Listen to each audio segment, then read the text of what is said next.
Hi, I'm Sarah Reif. I'm one of the CGAP data wranglers. And in this video, I'm going to be talking about how to format spreadsheets for submission to CGAP. So if we start on the CGAP main page, first in the help menu, we can go to our submission help pages. So first I'll go over submitting new cases to CGAP. So on this page, we have a few example spreadsheets that you can download to look at. There's a simple blank one, an extended blank one with more optional fields, and then an example one that's filled out. Then in this section below, there's information about how to fill out all of the fields and which ones are required. But for right now, I'll go over an example spreadsheet that I have filled out. So I'll start with the columns on the left. This unique analysis ID column needs to be an identifier that's unique for each row. And that's the name that you'll be using when you're later searching through your cases in CGAP. Then this is an ID for the family. The analysis ID column indicates to us which samples need to be analyzed together. So these three rows have the same analysis ID, which indicates that this needs to be analyzed together as a trio. And so if you wanted to run a sample in a trio, but then also do an additional analysis with running the sample on its own, then you would create a new row with the same sample information, but give it a different analysis ID. So then the individual ID has to be consistent if the individual appears multiple times. But here we have different individual IDs for proband, mother, and father. In relation to proband, the expected values in this field can be either proband, mother, father, or sibling.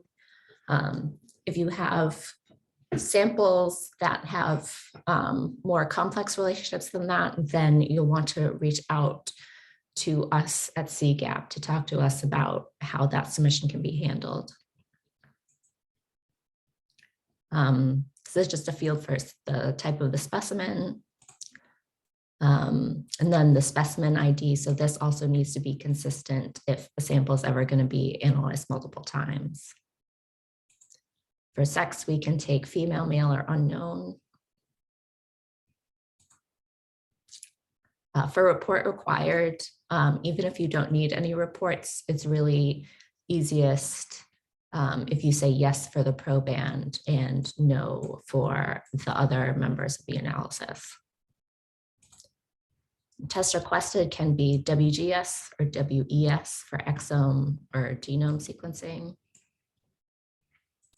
And then in the files column, you'll want to list the paths to the files on the computer where you're submitting from.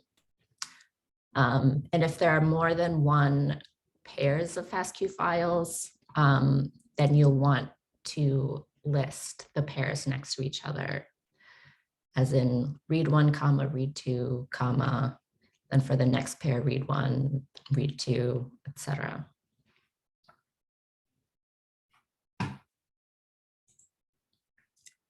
So now going back to the help pages, I'll also talk about how to fill out the spreadsheet if you want to submit family history or pedigree information.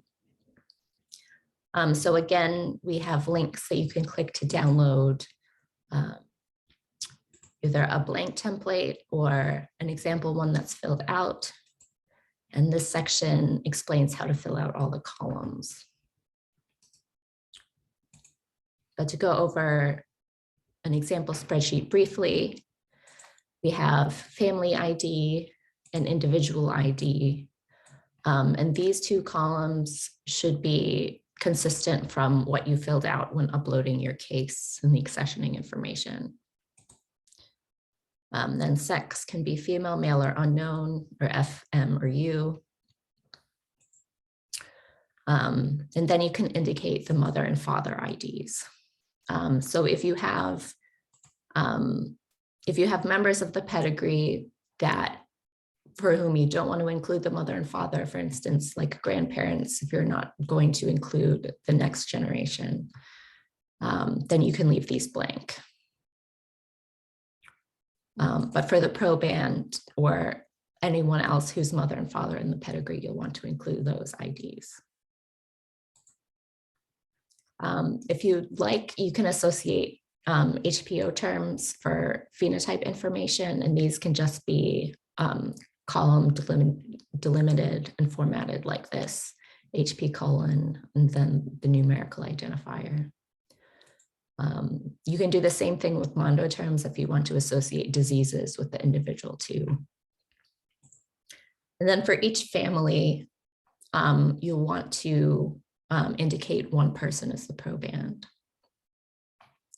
And then after this column, all of these columns are optional. So you don't fill these out if you don't want to. But generally, fields such as pregnancy or is termination of pregnancy, spontaneous abortion, stillbirth are all yes or no fields. And you can also indicate whether that note on the pedigree is meant to indicate one person or more than one.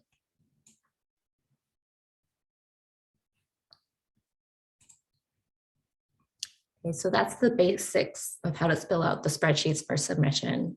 And in another video, I'll go through both submission through the UI as well as submission through the command line. So thanks for listening.